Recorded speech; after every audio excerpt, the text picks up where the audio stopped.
শিল্প শহর হলদিয়ার এই যে ছবিটা গত কয়েকদিন ধরেই কিন্তু রয়েছে। আবহাওয়া দপ্তরের সতর্কতা আগেই ছিল, তারপর সারা রাত টানা বৃষ্টি, যার ফলে জলমগ্ন হয়ে পড়ল আসানসোলের একাধিক এলাকা। সব জায়গায় আমরা যাएंगे আর এক এক লোক করে লেকে आएंगे। পেছন দিকে ডুলুং নদী রয়েছে, এই ডুলুং নদীর যে ভয়াবহ রূপ, জলস্তর সকাল থেকে আরো বাড়ছে। আমাদের স্টিল হসপিটালে যোগাযোগ বিচ্ছিন্ন।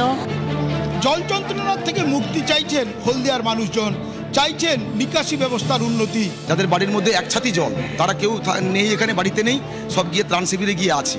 এই পুরো চত্বরে মানে হলদিয়া এবং আপনাদের এই আশেপাশে যাতে জল যন্ত্রণা, নরক যন্ত্রণা থেকে মুক্তি দিতে পারি, আমরা একটা কম্প্রিহেন্সিভ প্ল্যান, ড্রেনেজের নিকাশির ব্যবস্থা আমরা করব। গন্ধেশ্বরী নদীর উপর যে মানকানারি সেতু, সেই মানকানারি সেতু কিন্তু জলের তলায় চলে গিয়েছে। নদীর ব্রিজের উপরে মোটামুটি 6 ফুটের উপরে এখন জল যাচ্ছে এবং আরো জল বাড়বে এবং সম্পূর্ণ অসহায়ভাবে মানুষগুলো দিন যাপন করছে। এইভাবেই দেখতে পাচ্ছেন যে রাস্তার যে জল, সেই জলের মধ্যেই এতগুলো পরিবার তারা তাদের দিন যাপন করছেন। আমি দরজা খুলতে পারি না, জলের ঝোঁকের জন্য, সাপের জন্য খুব অসুবিধা, প্রচন্ড অসুবিধা।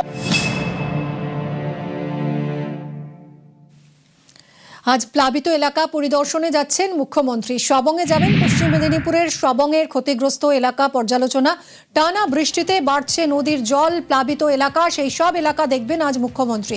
সুস্মিতা রয়েছে সঙ্গে। সুস্মিতা, আজ কখন যাচ্ছেন মুখ্যমন্ত্রী? কি কি কর্মসূচি রয়েছে সবংয়ে?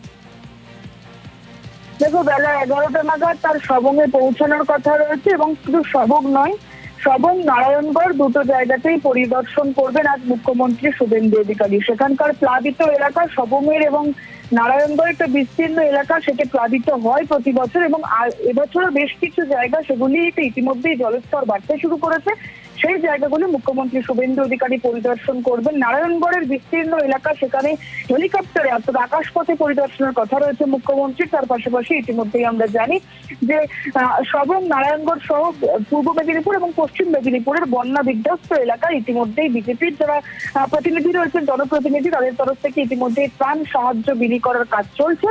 সুতরাং সেই জায়গাগুলি মুখ্যমন্ত্রী যেমন পরিদর্শন করবেন, তার পাশাপাশি একদমই আজ পশ্চিম মেদিনীপুরের সবংয়ে যেমন যাচ্ছেন মুখ্যমন্ত্রী, হেলিকপ্টারে যাচ্ছেন তিনি, পাশাপাশি হুগলির আরামবাগেও যাবেন। আরামবাগেও প্লাবন পরিস্থিতি পর্যালোচনা। সুস্মিতা,